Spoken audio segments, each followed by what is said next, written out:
बिस्मिल्लाहिर्रहमानिर्रहीम। निज़ाब चैनल के मुअज़्ज़िज़ सामीन अस्सलामु अलैकुम। वीडियो शुरू करने से पहले आप दोस्तों से एक छोटी सी गुजारिश, अगर आपने अभी तक हमारे चैनल निज़ाब इन्फो को सब्सक्राइब नहीं किया तो सब्सक्राइब करें और साथ में लगी घंटी के बटन को ज़रूर दबाएं ताकि हर नई वीडियो का नोटिफिकेशन आप दोस्तों तक सबसे पहले पहुँच सके। चलिए दोस्तों, बढ़ते हैं अपनी आज की एपिसोड की तरफ। कुछ ही देर में उसका निकाह था। किसी ने उससे कुछ ना पूछा। उस पर तो ये भी एहसान था कि निकाह से पहले बता दिया गया था कि कल तुम्हारा निकाह है। फातिमा बीबी उसके पास आ बैठी, लेकिन इससे पहले कि फातिमा बीबी से कुछ पूछती, मारिया उसके करीब आ गई थी, जिसे उसकी माँ ने सख्त नज़रों से घूर कर भेजा था कि कहीं वो फातिमा को कुछ बता ही ना दे और फिर पूरे मोहल्ले में उनकी बदनामी हो। वो खामोशी से सर झुकाए बैठी रही, ना तो किसी को देखा और ना ही किसी से कोई बात की थी। उसे तो ये भी ना पता था कि उसके होने वाले शौहर का नाम क्या है और ना ही उसे जानने में दिलचस्पी थी। वो तो आज अपनी यतीमी का रोना रो रही थी। आज सही मायनों में साबित हो चुका था कि वो एक यतीम थी। उसके माँ बाप उसे दुनिया में तन्हा छोड़कर चले गए और फिर अब किसी भेड़ बकरी की तरह उसकी रस्सी को किसी और के हवाले किया जा रहा था। उसे मार खाने और गालियाँ सहने की आदत थी, लेकिन ना जाने वो शख्स इसके साथ क्या करेगा जिसके हवाले वो कर दी जा रही थी। सुनो, वो लड़की मासूमा आज 6 बजे की फ़्लाइट से पाकिस्तान से यहाँ आने वाली है। जैसे ही वो पेपर्स तुम्हें मिले तो इन्हें शारिफ के हवाले कर देना। वो कल जेल से छूट जाएगा। लेकिन शम्स का क्या करेंगे? खिजर ने पूछा। इसका तुम कुछ नहीं करोगे, उसे मैं खुद हैंडल कर रहा हूँ। अभी कुछ ही देर में मैं उससे मिलने जाऊँगा। अगर सीधे तरीके से मान गया तो ठीक, वरना वैसे भी बहुत दिनों से मैंने अपने फेवरेट हथियार का इस्तेमाल नहीं किया। उसने अपने हाथ में रखी ब्लेड की तरफ इशारा किया।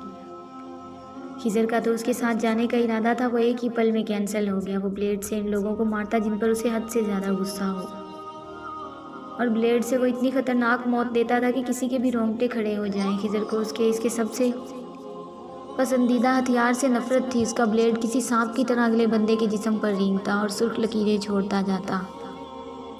वो ब्लेड का इस्तेमाल तब करता जब अगले बंदे को तड़पा तड़पा कर मारना हो। खिजर को इसके ब्लेड से जितनी नफरत थी, इतना ही डर लगता था। अक्सर वो अपनी परेशानियों की वजह वो इसी से मिटाता। कुछ ही देर में मौलवी साहिब की आवाज़ आई। निकाहनामे पर शेख के दस्तखत पहले ही हो चुके थे। उसने एक नज़र भी उठाकर पूरा निकाहनामा न देखा था। उसे जहाँ कहा गया उसने साइन कर दिए। मौलवी साहिब ने रस्म अदा की। 3 बार उससे उसकी मर्ज़ी पूछी गई थी, जिसका होना या ना होना किसी के लिए अहमियत ना रखता था। वो खामोशी से सारी कार्रवाई देखती रही थी।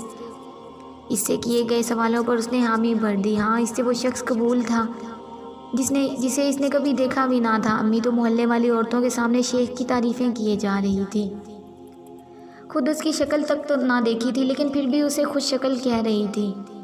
अरे, मैं अपनी बेटियों के बारे में पहले सोचती तो लोग कहते कि सौतेली माँ है। सौतेली माँ बहुत बुरी होती है, इसलिए मैंने पहले इसके बारे में सोचा। आखिर कल को अगले जहान में जाकर इसके माँ बाप को मुँह भी तो दिखाना है। अम्मी तारीफ़ें समेटती उसे बार बार अपने सीने से लगाती प्यार कर रही थी। ये भी उसकी ज़िंदगी में पहली बार ही हो रहा था। फिर मारिया और रानिया उसके करीब आ गई। तुम्हें पता है तुम्हारा शौहर कितना अमीर है? उसके पास इतना पैसा है कि कोई गिन भी ना सके। राज करोगी राज, और वहाँ जाके हमें भूल मत जाना। मेरा मतलब है हमें फ़ोन वगैरह करती रहना। आप तो ऐसे कह रही हैं जैसे मैं आज ही जा रही हूँ, रू ने बेदिली से कहा था। हाँ तो आज ही तो जा रही हो। मारिया ने उसके सर पर धमाका किया। क्या मतलब? उसने हैरत से पूछा। अरे मतलब हमने तुम्हारा सामान वगैरह पैक कर दिया है। खैर तुम्हारा सामान है ही कितना? तुम्हारे कपड़ों में तो वही हमारे पुराने दिए हुए कपड़े ही थे, लेकिन मैंने और मारिया ने हमारे ईद वाले सूट थे जो वो तुम्हारे कपड़ों में रखे हैं। इसके अलावा भी मैंने अपने कुछ सूट तुम्हारे कपड़ों में रख दिए हैं। तानिया और रानिया के कपड़े तुम्हें ठीक से पूरे नहीं आते, लेकिन मेरे कपड़ों में तुम अच्छे से एडजस्ट कर सकती हो। अभी तो तुम दुबई जा रही हो, वहाँ तुम्हें तुम्हारा शौहर ले ही देगा और कपड़े, लेकिन गुजारे के लिए हमने रख दिए हैं। वो ये ना कहे कि हमने तुम्हें कुछ दिया ही नहीं। वो अपने पुराने कपड़ों का एहसान भी इस तरह से जिता रही थी जैसे नए खरीद कर लाई हो। वो कुछ ना बोली, खामोशी से इन्हें सुनती रही। थोड़ी देर के बाद फातिमा भी एक बार फिर से इसके करीब आ गई थी। मुझे तो पता ही नहीं था कि तुम आज ही जा रही हो, ये तो अभी तज़ीम ने बताया। तुमने मुझे अपनी शादी के बारे में क्यों नहीं बताया? उन्होंने परेशानी से पूछा। सच तो ये था कि उन्हें तज़ीम पर भरोसा नहीं था। न जाने वो औरत उसके साथ क्या से क्या कर दे। मैं तुम्हें बहुत कुछ देना चाहती थी, लेकिन तुमने पहले मुझे बताया ही नहीं। ये कुछ चीज़ें मैं तुम्हारे लिए लाई हूँ। उन्होंने उस छोटे साइज़ का कुरान, जिसका साइज़ एक पॉकेट जितना था, इसके साथ एक जाए नमाज, एक अबाया दिया जिसके साथ हम रंग स्काफ था। उसका रंग हल्का आसमानी था। यकीनन उन्होंने अपने हाथ से उसे सिलाई किया था।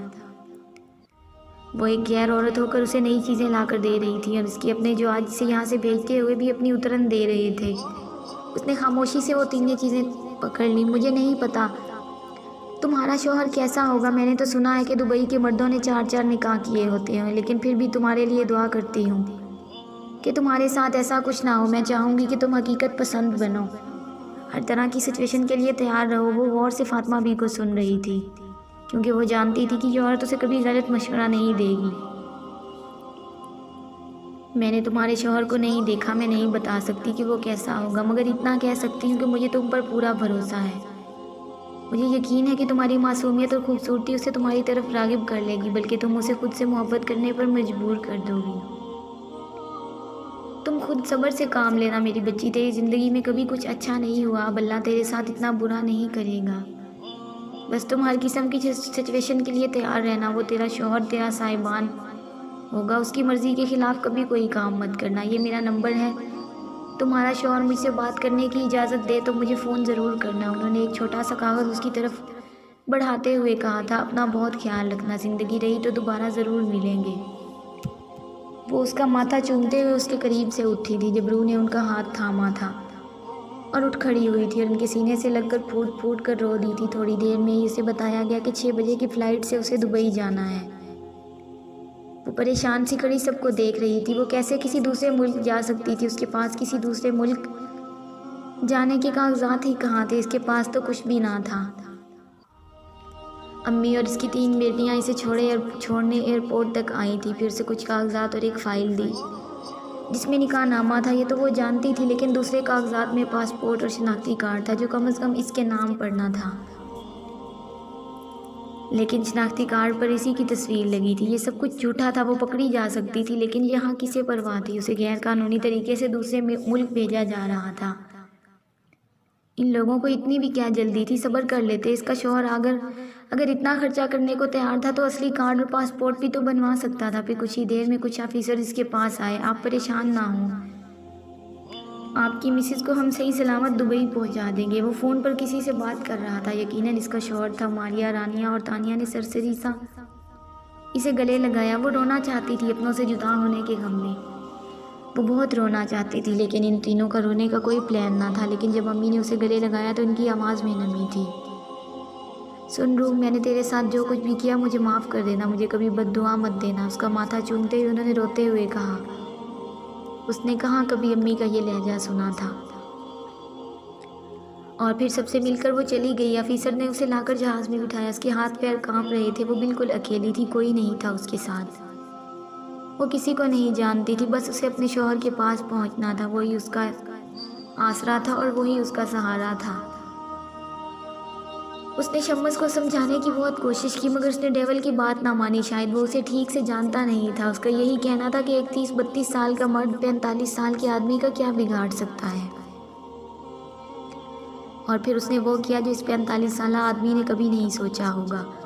खिज़र की सोच के मुताबिक ब्लेड शम्मस के जिस्म पर रेंग रहा था किसी सांप की तरह, अपनी सुर्ख लकीरें छोड़ता हुआ। लैला ने उसे एक ही बार इस अंदाज में देखा था। उसके बाद वो 1 महीना इससे दूर रही। उसने आज भी लैला को अपने साथ आने की ऑफ़र की थी, लेकिन उसके हाथ में ब्लेड देखकर वो उसके साथ ना आई। उसने शम्मस के ना सिर्फ हाथों की बल्कि पूरे जिस्म की रगें काट डाली थी। वो उसके सामने तड़प तड़प कर मर रहा था, लेकिन वो साथ वाली कुर्सी पर बैठकर सिगरेट सुलगा रहा था। उसकी चीखें सुनकर उसे अजीब सा सुकून मिल रहा था। उसने इसकी सारी रगें काट दी थी, लेकिन गर्दन की रग नहीं काट पाया था।